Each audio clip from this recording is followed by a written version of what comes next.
Okay, so let's discuss about swapping. So we'll draw the same diagram again. So there's a CPU and we have our RAM.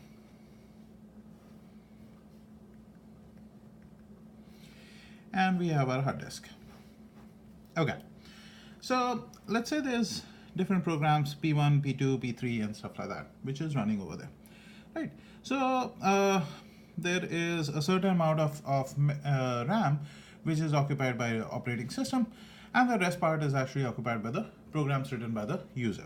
Okay, so let's say P1 is running over here, and this is the size of P1, and there are some other applications which are also running. Okay, now what happens is the user decides that they want to actually run P2 too. So when they want to run P2, then what happens is that like P2 will try to actually figure out a space within this RAM. Now P2 does not find enough space inside the RAM. So what will happen is that the operating system will try to figure out, okay, so I don't have any space available for you. So what I will do is I'll swap out the process P1 and I'll swap in process P2 instead of your location.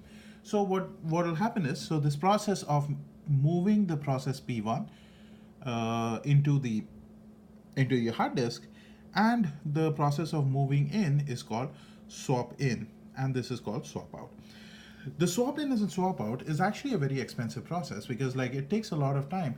Let's say P1 was executing, then it has its own context, and it has its own registers, and it has its own state. So all of that actually has to be stored, and then it has to be swapped out, and then P2 needs to be moved in. Another problem that actually happens is that let's say P1 was running and P1 is waiting asynchronously on some IO operation.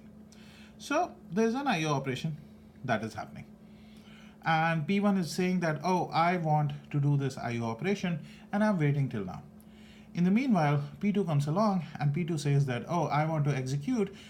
OS will go there and try to figure out which process is empty. So it finds that, oh, process P1 is empty, so I'll move you out and I'll move P2 instead of your place.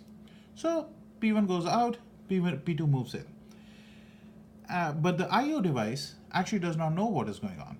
So when IO finishes its IO operation, it'll start writing at the location where P2 is. So that is a problem. So the solution for that problem is that you will actually never, if there is a process, so there's two things that you can do. One thing is, if there's a process which is waiting for an input-output operation, you never swap that out. The second operation is that you don't do any of these operations on any of the IO operations in the user space. All the IO operations would always be performed in the OS space. So what will happen is, let's say